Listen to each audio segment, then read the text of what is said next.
Arya Stark and Sandor Clegane spend a significant part of the story travelling together. But it doesn't start as a partnership. When they leave the Brotherhood without banners, Arya isn't choosing to go with him. She's taken, and that shapes everything that follows. From the beginning, this is not trust, not protection, not even cooperation in any stable sense. It's a situation where two people end up on the same road because neither has a better option at that moment.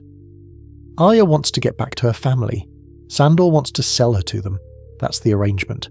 Everything else, the conversations, the fights, the moments where they rely on each other, happens inside that structure, not outside it. Hello everyone, and welcome to Storyteller's Codex. Here we delve deep into the rich lore of the Lord of the Rings, a song of ice and fire, and the vast worlds beyond. So sit back, relax, and enjoy. The transition from the Brotherhood to Sandor happens quickly, but it changes the tone of Arya's story immediately. With the Brotherhood, there's at least a claim of purpose. Beric talks about justice, about protecting the small folk. Even when that doesn't fully hold up in practice, it shapes how Arya moves with them. With Sandor, that disappears. He doesn't pretend to be anything other than what he is. He takes her because she's valuable. There's a clear line where Arya understands this. She knows he intends to bring her to Riverrun, to her brother or mother, and collect a reward. And she reacts to that directly. She fights him when she can, tries to escape, watches him closely. There isn't any adjustment period where she accepts the situation. At the same time, the road doesn't give her many alternatives. The Riverlands are already dangerous. Travelling alone isn't really an option.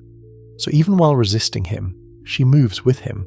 And that tension, being forced to rely on someone she wants to get away from, stays in place from the start. Once Arya is on the road with Sandor, the Riverlands stop being background and start shaping everything that happens. There isn't a stable route to follow. Villages are burned or abandoned. Fields are left untended. Roads exist, but they're not safe. Every time they come across people, it carries some level of risk. Arya has already seen parts of this with the Brotherhood, but moving with them was different. There were more people. There was at least some sense of direction, even if it shifted. With Sandor, it narrows down. It's just the two of them most of the time. They avoid groups when they can. When they don't, the interaction is short and controlled. Either they pass through quickly, or Sandor makes sure no one interferes. You can see the effect this has on Arya. She pays attention to details. Who's armed, who looks hungry, who might turn on them. It's not presented as training, but it functions that way. The environment forces that awareness. And it also limits what they can do. There's no safe place to stop for long. No reliable source of food or shelter. Everything is temporary. So the journey isn't just movement from one location to another.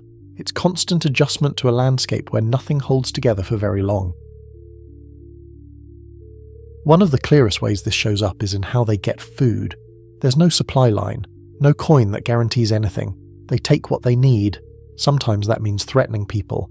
Sometimes it means simply taking it. The encounter with the farmer and his daughter makes that explicit. They have food. They have a place to stay for the night. For a moment, it looks like something closer to stability. Then Sandor takes what he wants and leaves. Arya understands what that means almost immediately. These are people already struggling. Taking from them doesn't just inconvenience them. It puts them at risk of not making it through the winter. She says as much. Sandor doesn't argue with the point itself. He answers it differently. He tells her that they would have done the same to them if the situation were reversed. Not as a justification, but as a description of how things are working now. That exchange matters.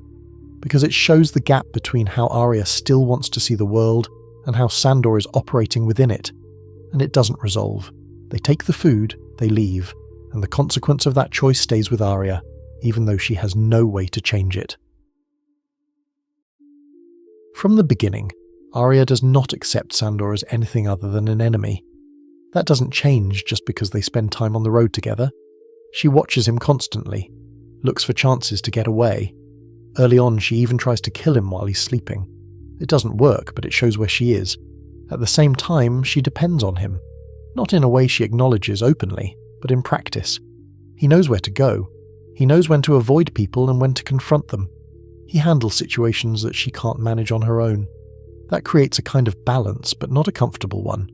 Sandor doesn't try to turn it into something else. He provokes her, calls her out when she clings to ideas that don't match what's happening around them. He doesn't soften what he says, even when it would be easier to do that. There are moments where he protects her, but he doesn't present that as care. It's just what he does. And Arya doesn't reinterpret it as kindness. She continues to see him as someone she would kill if she had the chance. So the relationship doesn't move toward trust. It stays where it started, but both of them get used to that tension being there. Throughout this journey, Arya's list doesn't go away. If anything, it becomes more defined. The names are still there. People she wants dead. People she repeats to herself at night. Sandor becomes part of that list as well.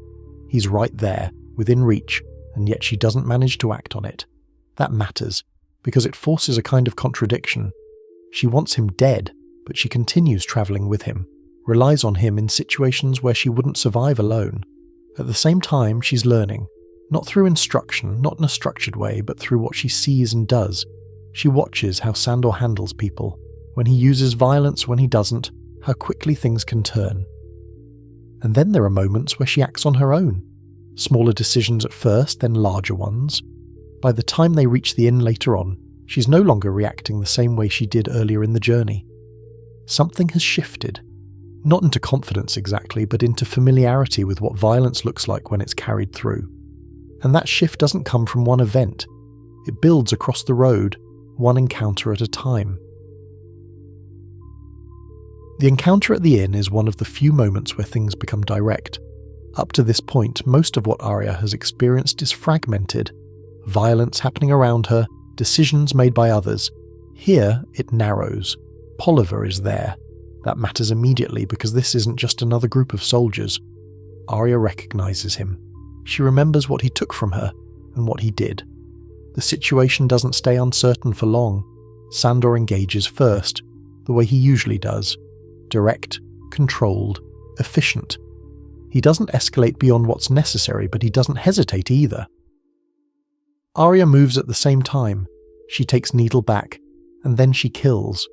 The way it's described is important. She repeats the words Polliver used on Lomi, not as a flourish, but as something she's been holding on to. It's deliberate. And afterward, there isn't a pause to process it. They take what they need and leave. For a moment, their actions align. Not because they agree on anything, but because their goals overlap. And once that moment passes, the alignment doesn't stay. As they move closer to the Vale, the structure of the journey starts to narrow again. Sandor still intends to deliver Arya for ransom. First Riverrun, then the Eyrie. Each time, they arrive too late. That repetition matters. Every destination that could have ended the journey closes off just before they reach it. By this point, the dynamic between them has shifted slightly. Not into trust, but into something more familiar. Arya knows how Sandor will react in certain situations. Sandor knows what Arya is likely to do.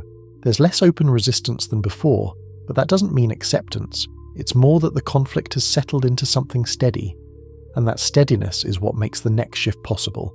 Because once the goal disappears, once there's no one left to ransom her to, the reason for them staying together starts to weaken. And that's where the journey begins to come to an end. The journey doesn't end gradually. It ends all at once. When they reach the Trident, they encounter Brienne and Podrick. What starts as recognition turns quickly into conflict. Brienne identifies Arya. Sandor refuses to give her up. And the fight begins. It's not clean. Sandor is already worn down from the road, from wounds, from everything that's come before. Brienne is fresh by comparison, and the fight reflects that. It drags. It's uneven. There's no sense of control on either side, just force and endurance. By the end of it, Sandor is badly injured. Not immediately dead, but not able to continue, and Arya watches it happen without stepping in. Afterward, when it's over, the situation becomes quiet again. Sandor can't move, he knows what's coming, he asks her to end it. And she refuses, not with a speech, not with hesitation drawn out over time. She takes what she needs from him, coin, anything useful, and leaves him there. That decision matters more than the fight itself. By the time Arya walks away, the journey has already done its work. Not in a clean or balanced way, but in accumulation. Everything she's seen, the Riverlands, the violence, the decisions she's had to live with, stays with her.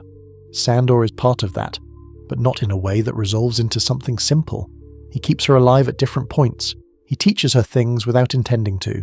He also threatens her, takes from others, and never stops being someone she places on her list. Those things don't cancel each other out, they sit alongside each other.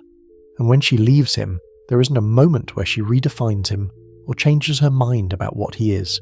She leaves him as he is, and continues forward with what the journey has added to her.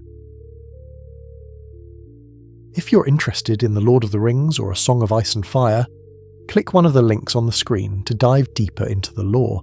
Thanks for watching, and we hope to see you next time.